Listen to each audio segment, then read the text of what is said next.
Sizcə insanlar bəzi psixi simptomları nəyə görə mistik qüvvələrlə əlaqələndirir? Baxın, mən buna belə cavab verəcəm. Çünki ta qədimə qayıtmaq istəyirəm. Hətta eramızdan əvvəllərə, ilk insan dönəmlərinə, o Neandertal dönəmlərə.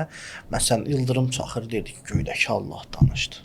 Qışqırdı, əsəbləşdi, yağış yağırdı, tufan qopurdu.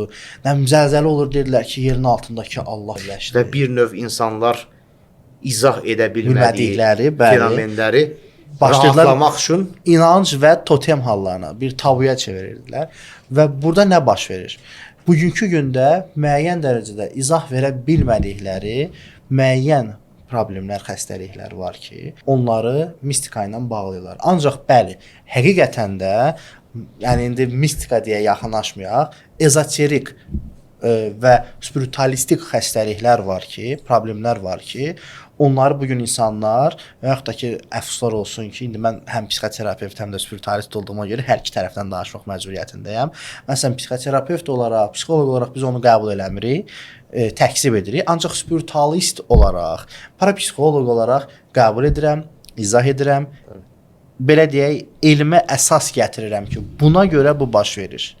Yəni, bugünkü gün cəmiyyətimizdə insanlar hansı fikri, hansı bir situasiyanı yaşadıkları o, belə deyək də, psixoloji vəziyyətlərini, gərginliklərini ki, ifadə eləyə bilmirlər, onu artıq mistikaya aparırlar. Hansı bir inancı aparırlar. Ümumiyyətlə, bu mistikanın kökündə nə durur? İnanc. Fəlsəfi inancı, düşüncəsi, şübhələri, yanaşma tərzi. Və ona yönləndirirlər ki, qoyun, necə deyərlər, o mistik tərəfdən yanaşsınlar ona.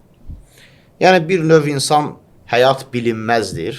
Yəni, həyatdakı məsələləri biz çox vaxt təxmin edə bilmirik və bu bilinməzlik duyğusu şübhə yaradır. Bəli, bəli. Bu şübhə də həyəcan pozuntusu verir insanda, həyəcan verir. Yəni, insan bu stresi azaltmaq üçün, yəni, bəzən necə deyirlər, batil inanclara bəzən batil inanclara gedirlər, amma bəzən də həqiqətən də necə deyərlər, mistik xəstəliklər adlandıraq da gəlin bunları. Həmin o mistik xəstəliklərlə rastlaşırlar.